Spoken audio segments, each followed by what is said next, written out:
ko sermon. Si Sermon with that God knowledge, the presence of our team with Jesus, Mr. Mondo. Yan. Hindi ko nakita si Sir Joel na nasa ganito kanina. Okay, so, yung sinasabi lagi ni Sermon, people don't care how much you know until they know how much you care. Diba? So, kuha ko, diba? Transfer of technology to eh. Ginagaya na kita, duplication. Okay, diba? Diba, kahit ano yoyo mo, kahit ano sabihin mo, pero hindi ka nararamdaman ng tao, kahit gano'n ka katalino, hindi nararamdaman ng sincerity mo, hindi ba tatouch ang puso nila? So, yun ang maganda kay David, kasi dahil sa story mo, natatouch ang puso ng iba. Diba? Kaya, keep attending leader sharing kasi meron at meron tayong makukuha. Meron tayong matututunan. And now, nadinig natin from the horse's mouth, diretso, galing sa experience ng Mami Linda Garcia, na kinikwento lang ni Doc Jenny, ngayon nadinig na natin siya. Diba? Yes, tama. Sir Man, yung tututo, gumawa lang ba? Okay, so now, eto na. Eto po, I'm so proud kasi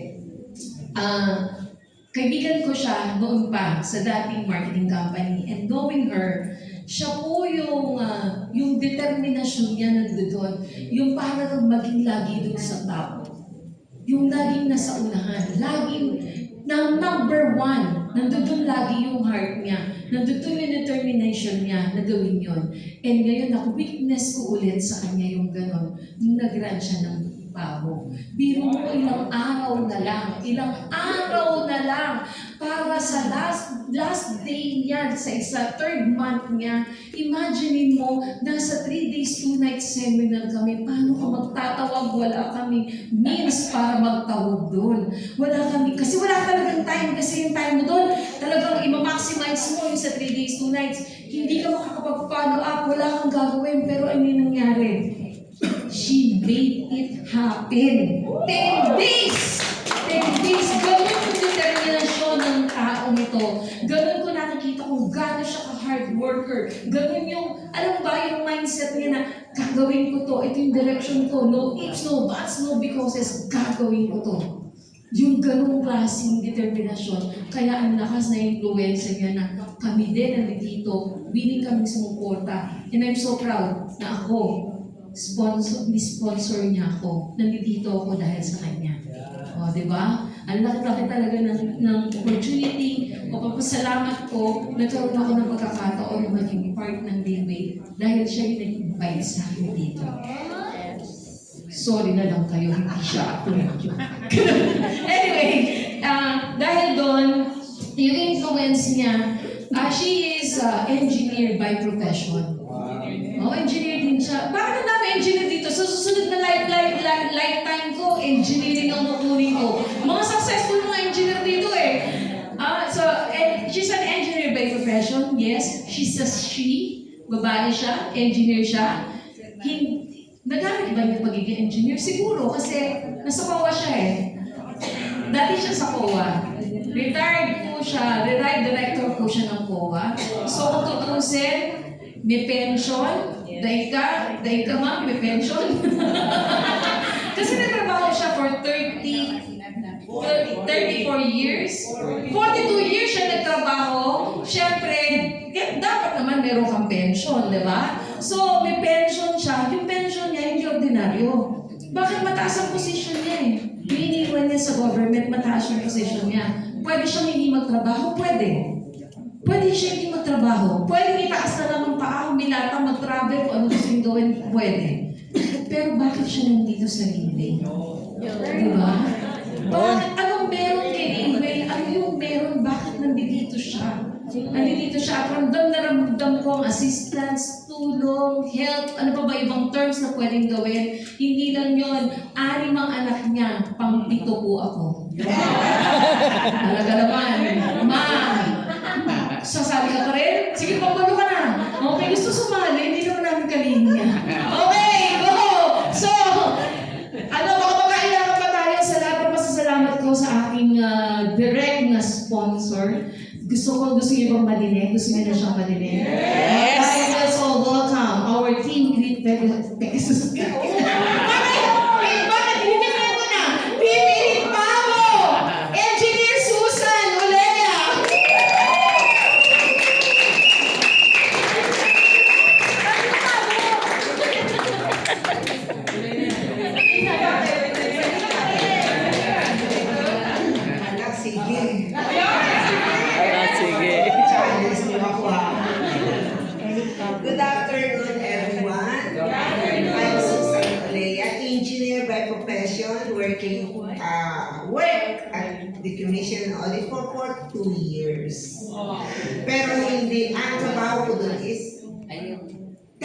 din. Kasi for the information of everyone, hindi ko muna sa COA ka is accountant.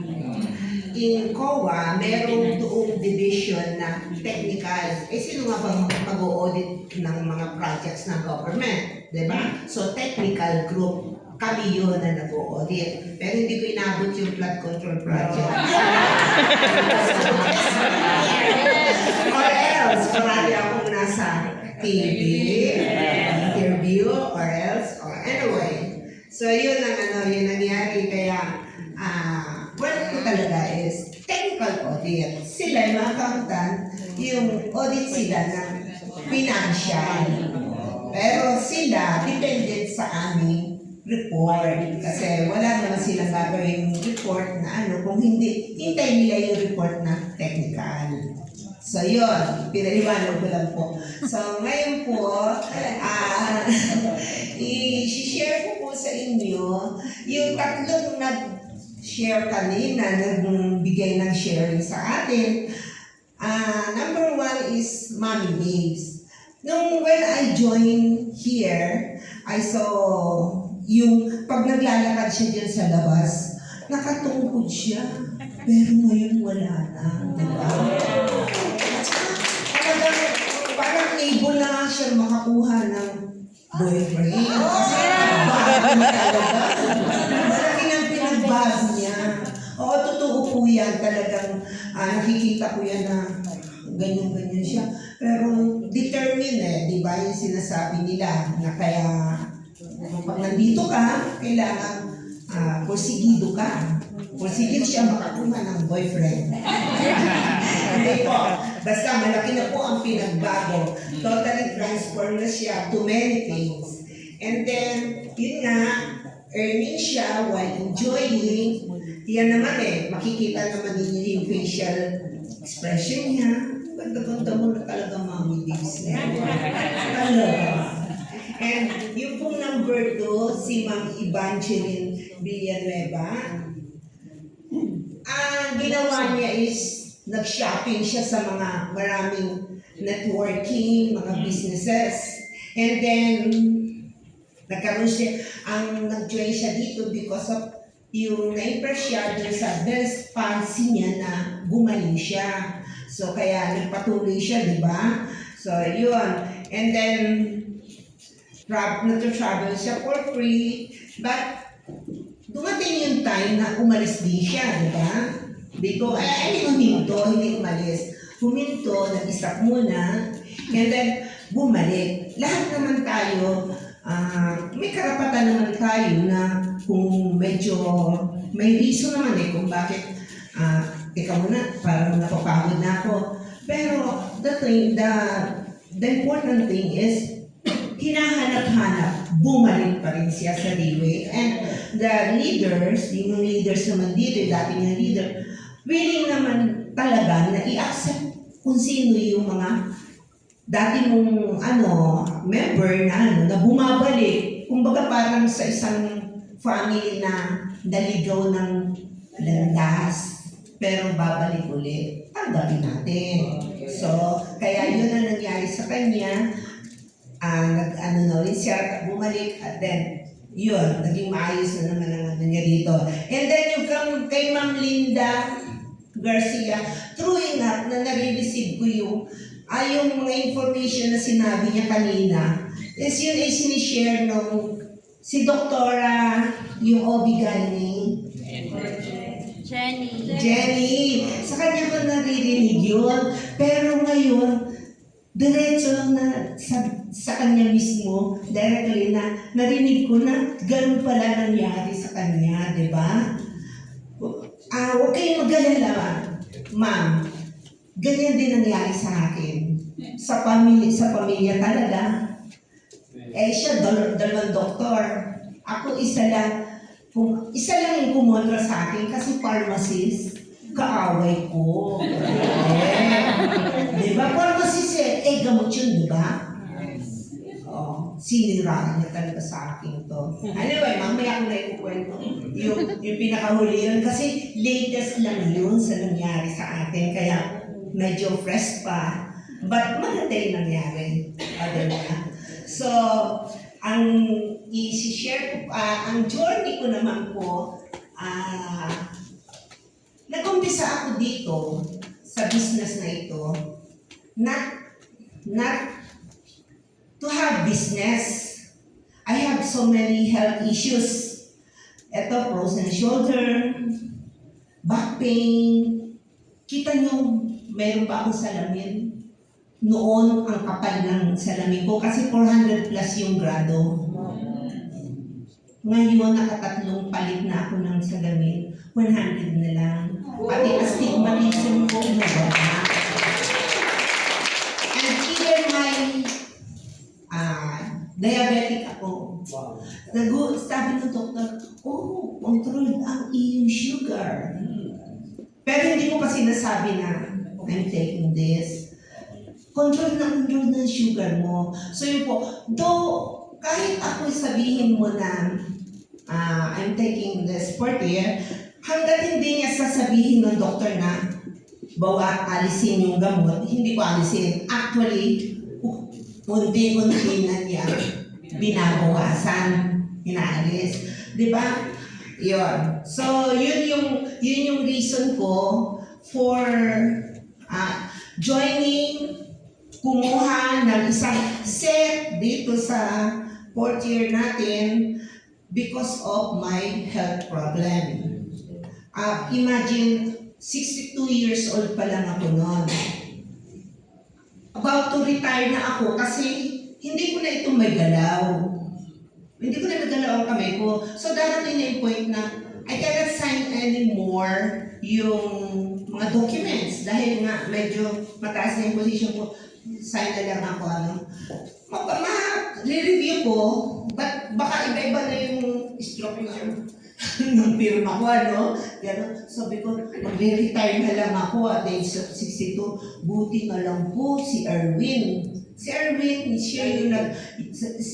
Salilin, siya yung pumunta dun sa COA compound. Nag-explain siya.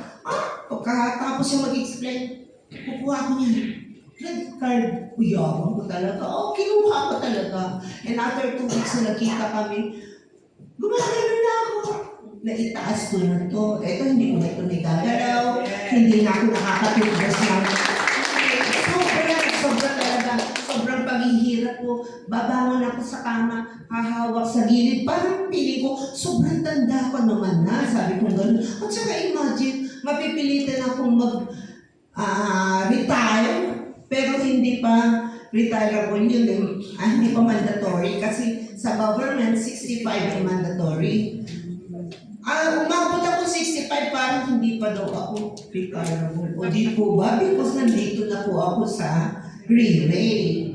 Ito nga lang, palibasa na sa government tayo, nag-work tayo, nagugustuhan ko. Tama naman yung sabi ni Lani na siyempre kaibigan kami, dinalaw niya ako. Pag sabi nga ni Ma'am Garcia na, kung ayaw mo, di ba? Ayaw ako ganun din. Hindi kita pipilitin kung ayaw mo. Kasi I'm working naman I'm receiving my income naman, enough naman sa akin, sa amin, sa family namin. Hindi kita pipilitin. Pero yung nakita nila na pagbabago sa akin, lalo na sa mga reunion, pag ma-attend ako na ang pinakabata. Pero ako po yan, pag nag-attend ako, ano nangyari sa iyo? Actually, meron nga po akong doktora na nakuha millionaire's account sa Lucena. Meron po ako nakuha na. Kasi ngayon ang ganda-ganda niya, sabi daw sa kanya sa ospital, medyo may edad na yun, mas matanda sa akin. Sabi daw sa kanya sa ospital, parang si Dr. Mila, sabi niya, parang hindi ka napapagod. Sabi niya gano'n. At saka yung kutis niya, dumugulang mo na yung tsaka gumanda talaga siya. Gumanda. Sabi ko, pangit ka, doktora, no bago ko. Totoo. Pero inspired talaga siya dito. Sabi niya gano'n. Supposed to be nung sa Iloilo, mayroon din convention, yung last time na pumunta kami, may convention doon ng doctors. Meron siya dapat dadalhin na inaawitan na mag-millionaires account. Doctor din. Ayun, ganun. Kaya lang siyempre mga doktor Lehas, pumunta ng Gimaras, ay hindi na umabot sa OPP sa leadership doon sa office, gabi na sila nakatating. O sige, next time na lang, doon mo na lang dalhin sa office. O yun po yung aking sa railway, yung aking journey dito. Eto, yung isi-share kong lately lang nangyari yun eh. Kasi last hindi ako naka-attend nung ano ba yun? Sexy na ako. LTS ba yung nung February na hindi ako naka-attend? Pero before naman ako umalis, inalis ko muna lahat yung team ko. Kailangan ko pong umalis dahil ang anak ko, first baby niya yung ilalabas niya. Kinukonsensya ko, kailangan mama dumating ka before lumabas yung baby. Kung lalabas din lang ito na wala ka parang ano ba. So, nagmamadali na ako pumunta doon. Less than a week, pagdating ko doon, lumabas nga. Eto, hindi ako nagpapahalata sa anak ko. Yung tawag dito, hindi ako mapakali kasi I used to do this business ba na with my group, with my team. Pero hindi ko siyempre pinaparamdam doon sa anak ko, babae. Baka sumama ang loob. Kasama ko naman yung husband ko. So, kinausap ko yung husband ko. Maiiwan ka muna dito. Totoo po siya. Maiiwan ka muna dito kasi less than 1 month pa lang yung baby. Kailangan ko nang bumalik sa Pilipinas. Sabi ko gano'n, BIR, pero wag ka. Sabi ko, sabit ako. Diyos ko, kinabukasan pa lang pagdating ko. Di ba, larga na ako, Lucena, punta dito, punta doon sa mga team ko, ganyan. Na-miss ko talaga. Di ba? Samantalang ang gusto ko lang doon nang mag-join dito dahil may sakit ako. Pero naku, eto na, hindi na ako mapakali pagka hindi ko nakakasama sila. Tama? Yes. Meron nga dyan, isa pa, nagpapaampo, di naman namin kasama doon sa linya. Di ba? Ayun. O tumawa, may tumawa. So yun. So yun yung sinasabi ko sa inyo na nag-usap kami ng asawa ko. Pero sa totoo lang namimiss ko yung baby. Kasi magto 2 months na siya ngayon eh. Yung asawa ko nandun pa rin. Hindi ko lang alam kung nainis siya na, ba't mo ako yung iniwan mo, ikaw yung nandyan sa inyo. Pero parang tingin ko, nag-i-enjoy na siya dun sa apo niya. Buti naman, di ba? Kahit wala si nanay, ay ang lola, ando naman si lolo. So yun. Eto, actually, nung nandun pa ako sa Australia, nagkaroon kami ng sabutan ng aking bunsong anak. I have 5 girls and 1 boy. Yung youngest ko, boy. All of them, professional na sila lahat. So yung boy ko, yung youngest ko, working at Makati Med. Pharmacy siya. Di sinabihan niya ako na, medyo hindi maganda. Sabi niya gano'n, masyado mo namang, ano ba yan? Ano ba tawag yan? Masyado mo namang, masyado namang ang taas ng pag-ano mo sa portier, sabi niya gano'n. Yung inano niya ako, siyempre saktan ako, sabi, sobrang taas, sobrang tibaya mo dyan sa portier niya, sabi niya ganyan. Although alam naman nila yung business na ginagalawan ko, in fact na nagagalit na nga sila sa akin. Kasi kung kailan daw ako nag-retire, hindi nila ako makita sa bahay. Sa totoo lang po, hindi nila ako makita sa bahay. Nasaan ka ba ngayon? Sabi niya ganyan. Ay, naghihintay na lang sila sa akin kung saan ako ngayon. Sabi niya gano'n. Kasi hindi na ayaw na nila mag-ano. Kasi minsan, kahit yung Pampanga, mga ano natin biyahe, hindi na nila alam yan. Wala, hindi na nila alam. Kaya nga, baliktad ang nangyari. Anyway, nung sinabihan ako ng anak ko na gano'n, nasagot ko siya. Tama naman siguro sagot ko, pakinggan niyo sagot ko. Hindi naman naman sa sinasamba ko yung ano, sabi kong gano'n. Pero hindi mo ba alam, anak, sabi kong gano'n, na kayo ba inistorbo ko? Kailan niya ako dinala sa ospital? Kailan niya ako sinamahan sa doktor? Mag-isa ako.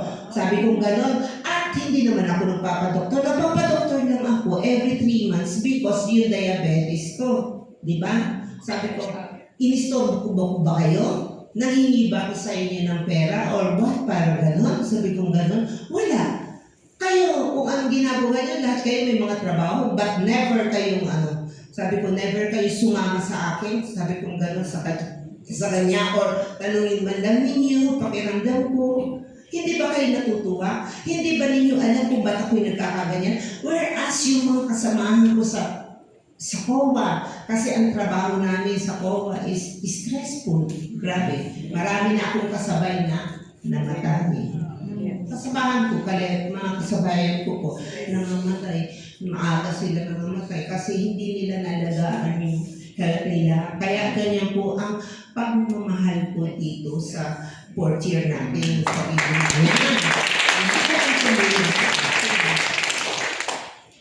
Yung mga, to the extent na mag-aaway kami ng anak ko. Diba? Bakit nila gaganunin? O so, anong tawag dito? Ipinamukha ko sa kanila. Pinamukha ko sa kanila. Hindi ako nag-istorbo sa inyo. Tandaan ninyo yan. Yan ang itinulong sa akin ng gabi. Kasi sila, may group chat sila. Sila nag-usap-usap. Nagkakasundo silang magkakapatid against me. O, diba? Ganun din.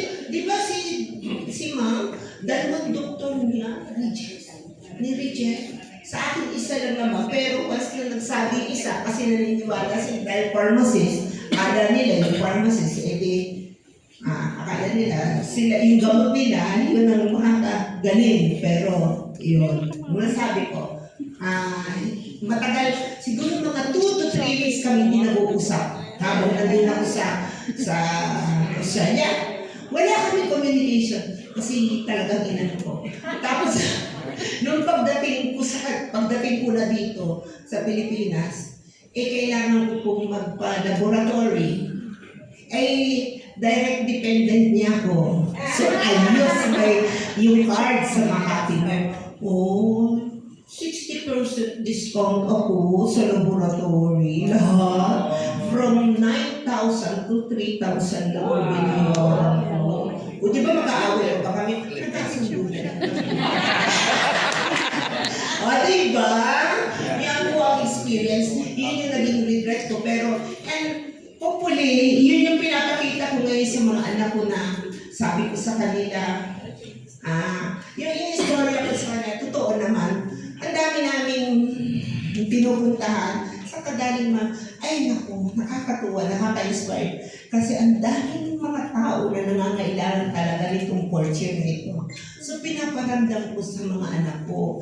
And umaasa pa rin naman ako na pagdating ng panahon, sasamahan din naman nila ako. Although, nag-support naman sila nung ako'y nag-run for Pabo. Encourage me pala, Lani, hindi 10 days na before the final day nung 6 days. Last 6 days. Ngayon, ang kulang ko nun at that time, 5 1 star. 5 1 star ang kulang ko. Maiyak ako. Kaya ko ba ito? Di ba Mang Pida, sana mo po yan? Grabe, kaya ko ba ito 6 days? 5 1 star. Sana kukuha. Pero prior to 3 days and 2 nights, marami na akong kausap, ganyan. Kaya lang, syempre, bawal. Wala kami minsan communication sa mga aming So, I cannot follow up. Dapat nakapokus ka lang doon sa 3 days, 2 nights. Si Mom Pidas, di ba nagbabackout na ako? Ayoko na, Mom Pidas. Sabi ko gano'n, alam mo naman, running for Pabo. And that is my 3rd month na fight. Yun yung last month, di ba? Sayang naman kung nalagpas ako yung 1st month, 2nd month, 3rd month, babagsak ako. Di ulit na naman ako sa 1st month. Di ba? Naku, sa totoo lang, doon ko na-experience yung last 2 minutes na dapat, ay sa basketball ko lang naririnig yun, basketball last 2 minutes. Diyos ko, pag swipe ng card, pag hindi ito na-approve, lampas na ang 12 minutes na lalampas. Kaya nga, tinignan namin, last 2 minutes, sabi ng manugang ko, Mama, pumasok! Oh my God, sibawan kami. So yun, yung sobrang hirap, pero kaya pala kung you are determined to finish the fight. Kaya, mahirap pero kaya. Yun yung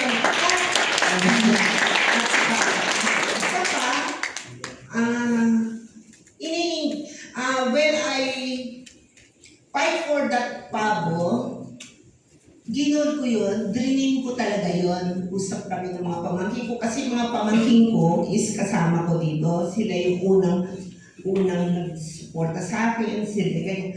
Sabi ko gano'n, Tita, sure ka ba? Sabi ako, oo. Sabi ko gano'n, gusto kong maging pabo. Adi, ganyan, sige magpabo. Pero, talagang mahirap. Pero, sabi ko gano'n, ang reason ko lang, kung bakit ko ginol yun, mababaw, pero ang reason ko po kung bakit. Nung nag-a-attend ako ng mga event, nakaseparate ang CR, ang kainan ng mga nakapabo, ibang upuan nila.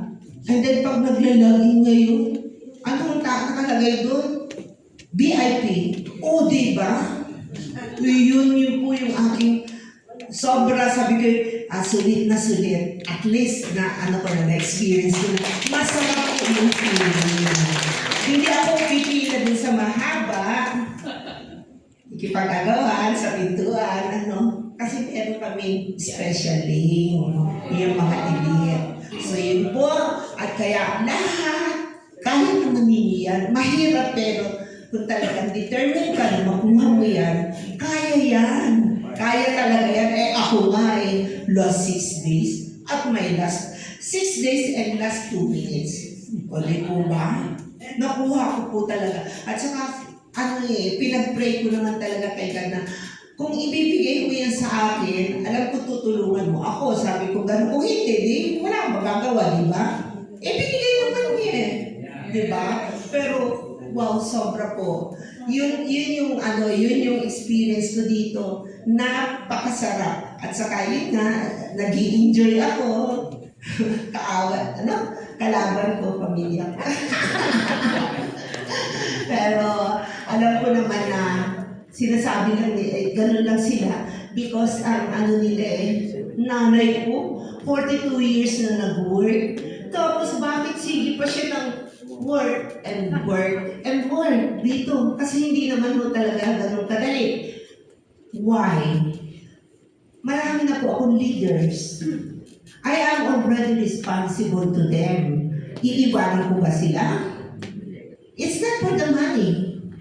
It's not for the money talaga. Tama. Kasi may passive income na ako sa pension ko. Correct. But, yung namin, yung responsibility ko dito, hindi naman talaga ganun kadali na magkaroon ka ng mga leaders.